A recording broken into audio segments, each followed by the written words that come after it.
Webster, and this is my basic combat guide and tutorial. I'm here to teach you the basics you need to get through this game. It's a difficult game, but with these tips you should be able to breeze through it relatively easily. Alright, three things we're going to go right off the bat with is blocking, wind step, and parrying. Okay? These three techniques are going to help you the most.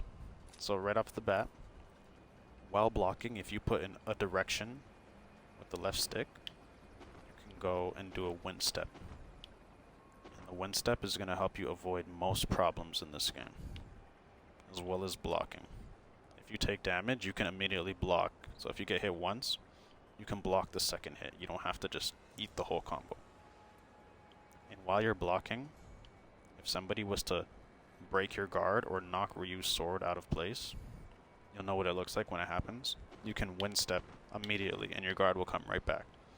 So these are very important when it comes to avoiding damage. Another thing that's noteworthy is that the wind step has actually invincibility frames, or what we gamers call iframes, right? Where you're completely invulnerable during that brief moment where he's dashing. That's going to come in handy against a lot of the cheese that this game throws at you. Okay? And then lastly, we have parrying. Now you have a light attack parry and a heavy attack parry. I know they look identical, but during combat you'll see that they act very differently depending on which input you put in. Now the light attack parry is good for dismembering limbs, and then you can follow up with an obliteration technique. And then the heavy attack parry is good for launching them into the air, and then you can follow up with the aerial combo, probably a Zuna drop. Okay, now let's talk about obliteration technique and missing limbs. So when you damage an enemy, there's very often that their limb will get chopped off, right? An arm or a leg, sometimes the head, but we're talking about arms and legs, because if their head's gone, chances are most enemies are dead when their head's missing.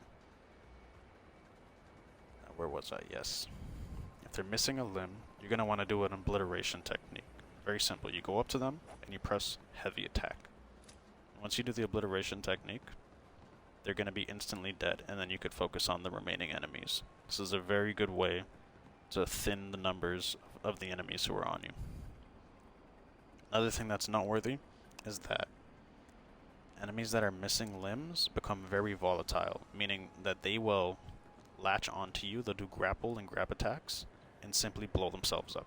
They'll just self-delete on your ass, and it's a lot of damage. You just want to avoid it, okay? So if you have an enemy that's missing a limb, I would consider them a high priority target. I hear a chopper. Sorry. I would consider them a high priority target.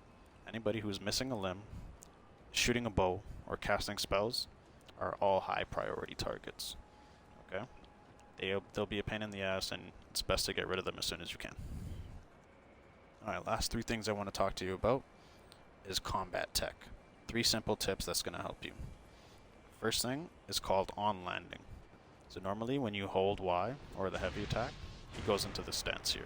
Right? You see him charge up.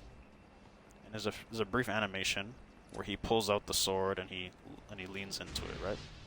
But if you hold Y immediately after landing from a jump,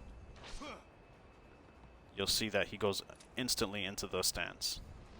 Saves a brief moment, right? And the reason that's useful is because you can do it from a combo. See? And keep the combat going.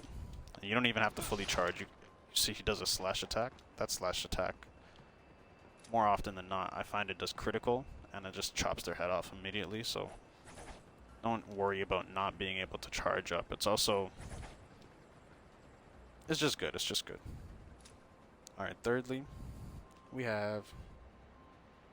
Say third? Damn, I lost count. That's second. Shuriken cancel. Now, Shuriken cancel will help you chain combos that together that should not normally be chained together. For example, when your sword's level 1, you have X, X, Y, and that's the end of the combo, right?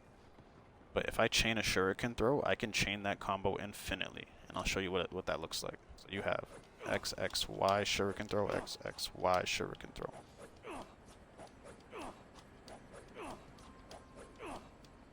So normally when combos end, there's a lingering animation before Ryu's back in his base stance and can block or wind step, right?